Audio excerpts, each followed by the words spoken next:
Et bonsoir à tous, bienvenue sur la chaîne de CryptNav, j'espère que vous allez bien. On est aujourd'hui le 14 septembre 2022, il est 17h26 au moment où je tourne cette vidéo. Je m'excuse de ne pas avoir pu faire une vidéo hier et je pourrais même pas en faire demain. Ouais, j'ai pas de mal de problèmes perso et professionnels pour cette semaine. Donc voilà, la semaine prochaine on reprend un rythme traditionnel. Donc pour l'instant, voilà, je suis un peu bloqué. Donc aujourd'hui je vais faire une vidéo. Sinon je vais finir par me faire sortir en plus des algos Twitter, donc YouTube, donc ça va pas le faire du tout. Euh, Dans tous les cas, j'ai bien fait de pas faire de vidéo hier, puisque on aurait été par là, je pense, quand j'ai fait la vidéo. J'aurais annoncé une chute, mais pas liée au CPI, juste parce que bah voilà, on montait en divergent, donc ça puait un peu. On avait lâché pas mal de jus là, donc ça aurait été normal qu'on revienne vers les 19 800. Vous voyez encore le trait vert qu'on a posé dimanche ensemble. Bon, bah, pour l'instant, il est plutôt propre ce trait vert, on est même dessus. On est bien dans la zone de rechargement longue de ce mouvement-là, donc ça c'est très intéressant aussi pour la suite. Au niveau du 4 heures, on voit que pareil, hein, on est monté, on a divergé, et puis là, bon, bah, il y a eu l'annonce des chiffres CPI qui a fait une chute enfin, voilà, qui est assez caractéristique quand même, hein, même si on prend du recul, bon, c'est pas, regardez, on se met en daily, je veux dire, on a une énorme là, on en a là, donc c'est pas non plus la pire bougie du monde côté BTC, mais ça en est quand même une bien sale, on a eu, je sais pas, en termes d'open interest, d'un coup, en une bougie, on a tombé, ouais, 400 millions, quelque chose comme ça dans les 400 millions à peu près sur cette bougie-là. Donc c'est quand même conséquent, hein, on va pas se mentir. Voilà, on va mieux le voir, vous voyez, en un coup, boum, on est passé de 691 à 640. Ouais, voilà, c'est presque 500 millions, quoi, 45. Donc c'est quand même assez violent. Des chiffres qui étaient inattendus, pas mal de liquidations au niveau des longues. De toute façon, on en avait accumulé en montant comme ça. Il y en avait vraiment pas mal dessous. On les a éclatés direct. Et là, on s'est posé sur non loin du support. Le support, bah, on est même venu mécher dessus. Je vais me remettre en 4 heures pour prendre un peu de recul. On a vraiment un gros support qui s'est installé là. En plus, on l'avait d'avant ici. Au niveau des 19 800, j'en avais parlé, hein, 19 800. Donc on a méché dessus, il me semble, 19 900, on allait mécher, en tout cas en spot. Il y a dû y avoir des petites différences quand même assez caractéristiques avec le futur, vu qu'on a eu une énorme bougie, donc forcément il y a eu des différences de spread entre le futur et le spot. Donc pour l'instant, pour moi, tout va bien en fait. On a cassé les longues, on est revenu tester dans cette zone.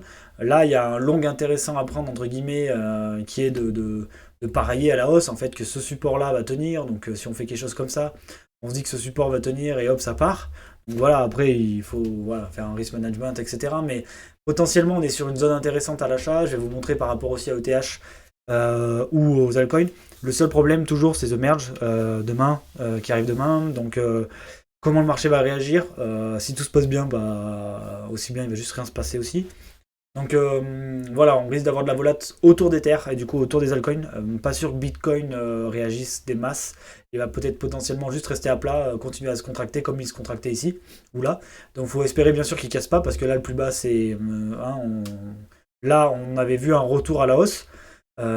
Pour espérer revoir un retour à la hausse, il faut repartir et recasser les 22 799 là, donc 22 800, 22 700, enfin 800, ouais, c'est ça, pour espérer, on va dire, partir sur une tendance haussière avec des lowers des bas de plus en plus haut et des hauts de plus en plus haut. Voilà. Donc c'est ce qu'il faut voir pour se dire qu'on repart un peu plus haut et qu'on va certainement visiter le haut du canal au niveau des 25 000 dollars.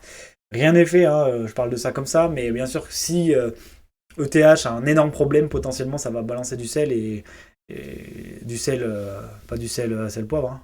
Je rigole pas les gars, mais bien du sale, donc ça va vendre, et du coup potentiellement on viendra éclater les liquidités au sud. Donc voilà, il faut faire attention au merge quand même par rapport à l'analyse technique, parce que c'est un événement qui peut être un peu black swan à la crypto si jamais il y a vraiment un gros problème avec Ether. Donc voilà. Dans tous les cas, le scénario pour l'instant se passe bien. Il faut vraiment revoir voilà, une belle hausse pour se dire c'est bon, on change de dynamique par rapport à cette dynamique qui était là. Ça c'est sur court terme, hein, sinon on est toujours, si on prend un peu de recul en daily, bah, on est toujours en fait tout simplement dans voilà, un range hein, entre le haut et le bas. Pour l'instant on casse rien, donc voilà, ça risque d'être long et chiant de toute façon pendant un certain temps, donc potentiellement on va rester dans une position un peu longue et chiante comme ça. Si ça va plus bas, ben, on sera content de potentiellement racheter à des zones encore plus intéressantes. Et si ça part plus haut, ben voilà, on sera content parce qu'on sera dans le mouvement. Voilà, on est toujours content. Voilà, faut toujours être content et voilà, faut pas hésiter à rester content. Ça, c'est pour BTC. Et pour Ether, du coup, j'aime pas trop l'analyser en ce moment. De toute façon, il a suivi la chute hier du BTC, hein. On va se poser en 4 heures. Voilà, il a pris un gros coup dans la tête, c'est normal. Là, il est revenu sur une zone qui est défendue à l'heure actuelle. On va se placer en daily pour prendre un peu de recul. Euh, Hop. Je suis sur ETH BTC, je me disais, il y a un problème là. Voilà, la chart, je me dis, il n'y a plus rien sur ma chart. Voilà, ETH BTC, donc lui qui est avancé en divergent, donc voilà, juste pour finir là-dessus, Bitcoin va reprendre de la valeur. The Merge demain, voilà, très intéressant. On est parti en W, on fait un pic, pour l'instant on casse pas ce creux-là, on a cassé celui-là, c'est un peu plus problématique. On a fait une petite tendance baissière là-dedans, avec un peu de chance, on est sur un gros boule. Franchement, on pourrait être sur un gros boule, hein, parce que par exemple, si on se met en 3D, en 3 jours, et que là on se dit que ça c'est une vague A, on aurait une vague A BC, bah vous voyez, je l'ai même placé, quoi. Je suis vraiment un coquin. Je l'ai placé, ça ferait une target sur la résistance qui est là-haut, donc celle qui a été formée là. Donc au niveau des 3000, donc voilà, c'est dingue de parler de ça, mais avec un merge qui se passe bien, un, un petit sommet, une petite attaque haussière avant un dernier dump, qui nous amènerait donc voilà, pour une petite tendance haussière d'hiver. Voilà, moi c'est ce que je vois en tout cas pour cet hiver. Une petite tendance haussière du BTC qui viendrait potentiellement gratter les liquidités ici au 32 399. Donc on viendrait voilà, vers les 33 000, on viendrait par là. Donc voilà, ça serait mon scénario cool, avec après par contre un retour baissier parce qu'on est quand même en bière. Donc on va pas trop vous faire gagner longtemps, on viendra vous réattaquer vos supports, bien entendu. Voilà, après on va parler un petit peu d'order flow pour terminer cette vidéo du jour. Donc là bien sûr on a tout éclaté, on a du coup forcément des longs qui se sont remontrés en position puisque les shorts sont pas mal sortis de position. Pour l'instant on a on va dire un funding alternatif sur BTC, par contre on a bien remis à zéro pas à zéro, on est à 5 milliards, mais l'open interest du BTC est assez bas en fait. Si vous regardez le bottom c'est 48K, comment ça? C'est quoi ça? Il y a plein de bugs en ce moment. Bon, c'est pas très intéressant. Tac, je vais remonter ça tout de suite. Cette petite mèche là, je vais me la mettre ici. Voilà. On voit que, voilà, vous voyez, on est dans cette zone là, on va dire, même ici. C'est ici qu'on a posé. On est dans cette zone là pour les bottoms. Donc là, après on a eu celle-là ici. Vous voyez, là, on n'en est pas loin. Donc potentiellement, on n'ira pas bien plus bas. En tout cas, les open interest sont intéressants à cet endroit-là. On est en train de toujours dans de l'alternance. On n'est pas aussi négatif que lorsqu'on était là. Par contre, voilà, on a eu des petits moments bien négatifs du côté de BTC. Donc potentiellement des réos à prévoir. Là, ici, j'ai remis le ratio et non pas le long ou le short. Pourquoi j'ai fait ça? Parce que le long ou le short sont cassés. Donc voilà, pour l'instant, le temps qu'ils ne reviennent pas à la normale, je reste comme ça. Côté d'Ether, par contre, vous voyez, on a rincé le funding, donc là vraiment on a liquidé des longues, vous voyez des gros pics de liquidation ici. Par contre, ce qu'on voit, c'est que pendant qu'on liquidait tous ces longues ici, hein, vous voyez clairement la différence. Ça, c'est le CVD spot, ça, c'est le CVD futur. Le CVD futur, il se fait arracher. Normal, il y a eu plein de fermetures de position, et pendant ce temps, il y a des mecs qui ont buy. Donc là, en spot, ça a buy, buy, buy, buy, buy, buy, buy, pendant que ici, tout le monde faisait arracher. Donc ça, c'est une information assez intéressante. Ça veut dire qu'il y a quand même des mecs là sur le crash, ok, d'accord, entre là et là, on a augmenté notre position de spot de 70K à 113K. Donc c'est quand même intéressant. K ETH, hein. Je pense pas que ça soit des... Voilà, c'est pas des... Si je le mets en USD, voilà. Mais c'est de l'ETH, donc on a pris... 40 ETH là, il y a des mecs qui ont acheté pour 40 ETH en gros sur le dump et ils sont en train d'acheter ici et en spot, pas en levier. Donc ça veut dire quand même ils sont en train de remplir les bagues et ça c'est assez intéressant de voir ça.